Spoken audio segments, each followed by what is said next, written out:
When you first start PowerPoint, you should see something like the following. You're currently in normal view. There's a couple of different views that allow you to see your presentation from different perspectives. In this case, this is the normal view because you're able to see the slides. You have an outline choice in this section on the left in this pane. Toward the bottom, there's a notes pane. In the center of the screen, you should see a space for your actual slide. At the bottom, towards the bottom right, you will see little shortcuts that allow you to switch between views. Normal is a little button all the way to the left. In the center, if you click on that, you'll see slide sorter. Right now we only see one slide because there's only one slide to start the presentation. If you had more slides, you would be able to see more than one slide. Once you have more than one slide, you can reorder the slides in case you wanted to change the order that they play at. The very last option for the for the view of in PowerPoint is to switch to slideshow view. This is when you're ready for your presentation. You also have in this work pane the option to zoom out or zoom in. This works for the sorter view and for the normal view. So if you want to zoom out, it gets further away. It gets in. If you zoom in, you get closer. If you want to reset things so that everything just fits into that screen, go ahead and press this little button on the right. That'll fit it to the correct size.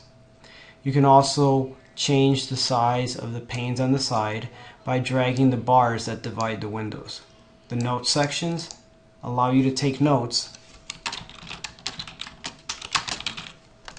for what you will present on. The day that you need to make your presentation, you can simply print out the notes and stand up and show the viewers your slides without showing them your notes. Your notes would be in your hand, allowing you to remember what it is you were going to say with each slide. Finally, a couple of other things regarding PowerPoint. On the upper left-hand corner, you will find the Office button. There are options such as Save, Open a File, Start a new PowerPoint presentation, Print, and Close. You will find little shortcuts at the very top left next to the Office button. They're quick shortcuts for saving, undoing in case you made a mistake, or redoing. On the upper right hand corner, you will find your typical shrink or minimize options, maximize, and close. Finally, the most important part to understand so that you're able to navigate within PowerPoint. This section at the very top is known as the ribbon. It starts from this left hand side and it goes all the way to the right hand side. The ribbon is divided into tabs. If I click, right now I'm on the Home tab. If I click on Insert, I have now switched to the Insert tab, the Design tab, the Animations tab, the Slideshow tab, the Review tab, the View tab, the Ads In tab. So as you can see, we have 1, 2, 3, 4, 5, 6, 7, 8 tabs. Inside of the tabs, there are different groups. So in this case, the Home tab has the Clipboard group, the Slides group, the Font group, the Paragraph group, the Drawings group, and the Editing group. However, if I switch to the Insert tab, how many groups do I have? I'll give you 4 seconds to try and figure it out.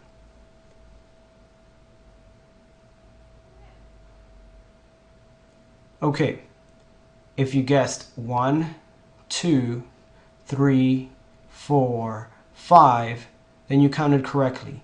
All of these are separate groups. Finally, inside of the groups, you have different options. These are known as commands. Therefore, the Illustrations group has a picture command, a clip art command, a photo album command, a shapes command, a smart art command, and a chart command. Whereas the Media Clips group only has 2 commands, movie and sound. At this point, you should be more familiar with PowerPoint and where everything is in case you are in need of assistance, or just to establish a common language for when your instructor tries to direct you to a certain command. You would need to understand that they probably will refer you first to a tab and then to a group and expect you or direct you directly to a command.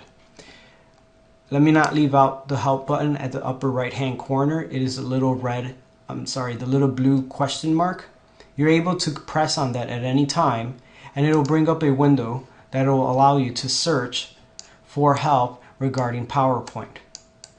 You can search in this field. For example, I will type bold, and a couple of options will come up connected or related to the word bold. So if I wanted to know how to apply bold to some text, this result, by clicking on it, should sort of walk me through how I actually apply bold to a text. Notice they reference the Home tab, which is the group up here. The tab up here, Home. And then they reference the font group. And within that, they specify the bold command. Please be comfortable with those items then within the ribbon. So in recap, we saw how the PowerPoint presentation program is actually divided. We have the entire window itself. We have a section on the left, on the bottom, and in the center, but those views can be changed depending on which mode I was in. In the normal view, I find the ribbon at the very top. The ribbon is divided into different tabs. The tabs are divided into different groups, and those groups hold commands inside of them. That concludes our presentation. Please make sure you review this in case you are not sure about some of the elements that were explained.